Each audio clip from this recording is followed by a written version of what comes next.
جنگ جو ہوئی ہے کربلا میں، معرکہ کربلا جو ہوا ہے، یہ یزید اور امام حسین کے درمیان نہیں تھا، بلکہ حسینیت اور یزیدیت کے درمیان تھا۔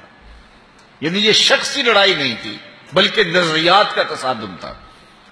اگر شخصی لڑائی ہوتی تو یزید جیت گیا تھا، بطور شخص حضرت امام حسین شہید کر دیے گئے اور یزید جو ہے وہ تخت و تاج پہ متمکن رہا۔ تو اگر یہ شخصی لڑائی قرار دیں تو یزید جیت گیا اور امام حسین ہار گئے، یہ شخصی اگر لڑائی قرار دیں۔ اور اگر یہ لڑائی نظریات کی قرار دیں، اور جو حقیقت میں نظریات کی لڑائی ہے، تو یزیدیت ہار گئی اور حسینیت زندہ باد ہو گئی۔ یزیدیت کا جنازہ نکل گیا۔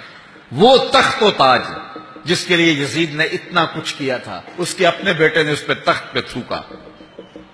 یزید کا بیٹا معاویہ بن یزید جب تخت نشین ہوا ہے تو وہ گھر سے باہر 6 ماہ نہیں نکلا، اس کا جنازہ ہی نکلا۔ تو لوگوں نے کہا آئیے نا تخت پہ بیٹھی، کہا میں اس تخت پہ نہیں بیٹھنا چاہتا جس سے آل پیغمبر کے خون کی بو آ رہی ہے، میں نہیں اس تخت پہ بیٹھنا چاہتا۔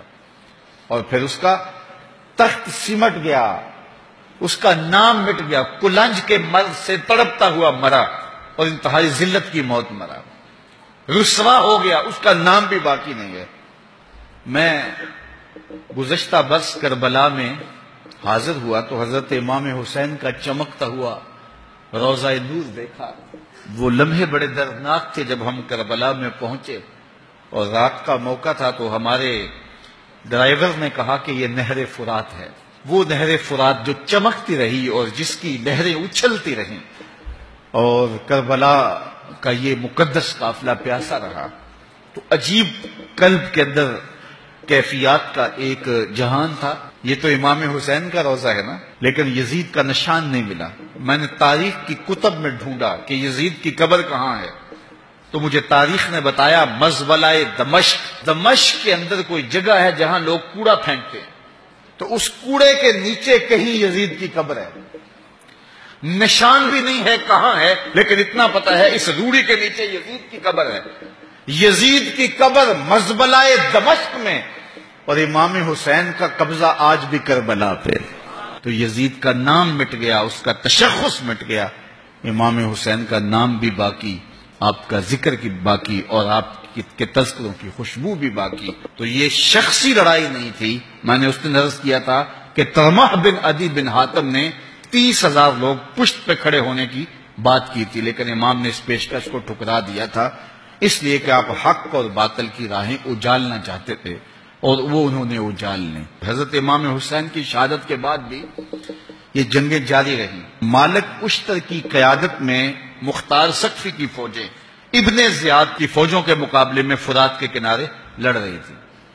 اللہ تعالیٰ نے فتح دے دی، ابن زیاد نے گھوڑے کو ایڑ لگائی اور میدان چھوڑ کے بھاگ گیا، باقی جو بھی قابو آتا اس کو پکڑ کے قتل کر دیا جاتا۔ خیر یہ لوگوں کی پہنچ سے بہت دور نکل گیا، لیکن اس کا جی گھبرا رہا تھا، پیاس کی شدت تھی، گھوڑا بھی ہانپ رہا تھا۔